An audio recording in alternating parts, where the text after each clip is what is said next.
Hello and welcome to another vlog episode. I hope that you've been doing well. Today's vlog is an interesting take on something that I've been watching and experiencing for years now, especially on TikTok and Instagram. And anyone who is into those platforms quite a lot, and follows African content creators would probably have come across this. And this is something to do with the African Aunties aesthetic. Now, I can't really define what this aesthetic is entirely, but then I think you'd have come across it. If you know it, you know. If you know, you know, right? The African Aunties aesthetic is this kind of performance by young content creators, young African content creators of the African Auntie. The African Auntie being someone who is very traditional, dresses up very conservatively, in traditional gear, oftentimes, carries a Bible around and just performs a certain kind of African femininity. Now, what I found interesting in looking at the African Auntie aesthetic over time is there was a time period, and I noticed this would be about 5 or so years ago, that a lot of men were at the forefront of carrying the African Auntie aesthetic. So one content creator, Josh Too Funny, the Nigerian, was especially into this African Auntie aesthetic, dressing up in these kind of baby doll dresses with a gele wrap on his head, putting excessive amounts of makeup on, and then responding to different things or experiences. I remember one which was, I think, about Beyonce having her twins, and this kind of, oh, Beyonce is having twins, and then this kind of, when are you going to have kids of your own kind of conversation, which is very much on brand with the African Auntie aesthetic. But I think more recently we've started to see more women content creators taking on the African Auntie aesthetic. The most common or popular ones recently are 2 Nigerian content creators. Well, there might be more, but these are the 2 that I know of the most. Simply Sayo and Beverly Adayeze, I hope that's how you pronounce her surname. And they've really just, gone to town with it, played around with it. I think one skit that I think of quite a lot is the Beverly Adayeze one, where she has African aunties talking to each other. But it's very passive aggressive. There's a kind of, I don't really like you, and I make these backhanded comments about your dress or about your children, about, your daughter who's not married, etc., etc. And then Simply Sayo is really just, I think she plays around a lot more with it, in a kind of, just talking like an African auntie. There was a time she did these skits and she'd have this gray jacket on, and she'd, have this dramatic music and just kind of perform the African auntie talking about whatever issue it was. And there are other content creators from other parts of the world, or other parts of the continent rather. It's really a dominantly West African space in that dynamic, but then you've seen content creators from Southern Africa, for instance, starting to also do a lot of that African auntie aesthetic. I remember seeing one during lockdown, and this guy, he dresses up again as an African auntie, and he's I think he's sweeping, and he must have been Tswana or Pedi or something like that, and but then this auntie is singing as she's sweeping, and then she's singing Beyonce, but she's singing it like an African auntie, like it's a gospel song. So it's, which song is it? I cannot say the lyrics of the song because they are very graphic lyrics, but then, sweeping along and singing the song as though it was a gospel song, which kind of fits in with this whole aesthetic of the African auntie. She almost is clueless about what those lyrics would mean. She's so conservative and traditional that she doesn't even realize what she's participating in. And so I think that's what's really interesting or humorous about using this African auntie aesthetic for for a lot of content creators. Firstly, I think because the African auntie is somewhat ubiquitous. It is a kind of personality or a persona that most people on the African continent would be able to identify with.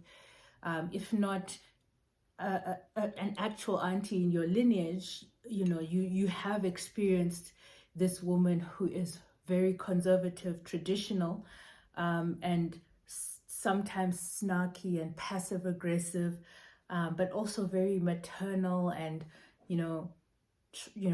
giving advice, but then not entirely always from a perspective of wanting to help. So I think that's just really interesting to note and to discuss a little bit more about what it is about that. Is there not an African uncle aesthetic? Is there not an African grandpa or grandma aesthetic? I mean, we know that African parents also get this kind of humorous capturing or visualization by content creators, but there's something about the African auntie in particular that makes her very dynamic and very accessible. And I guess that's something to do with culture. That's something to do with the ways that culture cultivates a certain kind of femininity in African women, and that this woman who's not quite your mother, but is kind of a parental unit, and how she also has an influence. Sometimes the African auntie is depicted as being unmarried herself or divorced, or those dynamics. And so I think she becomes this interesting person because she's not quite your parent, but she's also performing this kind of traditional parental role, but then she has these different dynamics about it as she goes along.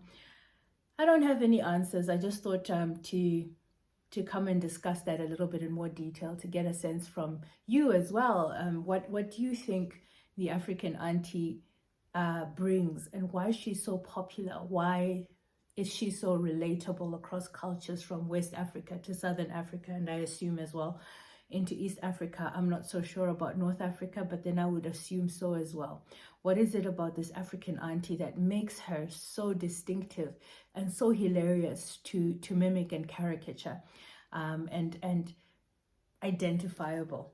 Also, there's a few videos that I've posted about this on the blog or the podcast's Twitter account. There's another really funny content creator. I think her name is Aderonke. She's also Nigerian, and she has this, the African auntie getting ready and having, like those transitions from the shoes to the dress, and then she's glowed up, but she glows up in a very African auntie way. She's, dressed in a sun hat, and she's got her Bible, and she's got her petticoat and her pleated skirt, and her wedges. She's ready, to do the work of Christ. And so, she then uses that aesthetic in very interesting ways. For instance, with, the Barbie movie, we know that the Nicki Minaj song is, gone really viral, and is being used a lot on TikTok, for instance, at the moment. And so she has this transition, with this song playing in the background. And again, another very graphic song, so these are very interesting dynamics when we overlay very traditional characteristics of African culture with very Western, I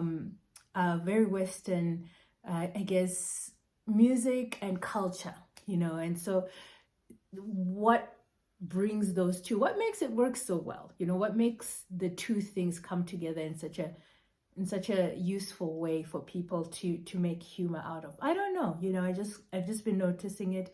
I've read a few papers, and if you're more interested to find out more, I'd recommend a paper by an academic. Her name is Akinbola Bimbola. And I'll add that into the bio so you will have access to that information. But she writes about African aunties and calls it digital disbelonging. It's a kind of way of showing a kind of dissent online, and you know, there's more complex things to read into what she says, but I find it interesting, and I'd be really curious to hear more research around this and why it particularly hits a spot. All right, that's the vlog for this week, and yeah, if you have any comments, as usual, please do feel free to send them via our info account, info@digitalynativepodcast.com. You can also tweet us at Native Podcast or find us on LinkedIn and Facebook. The page is called the Digitally Native Podcast with Fungai Machirori. Yeah, that's it for this week. Really looking forward to hearing your own thoughts about this. Take care.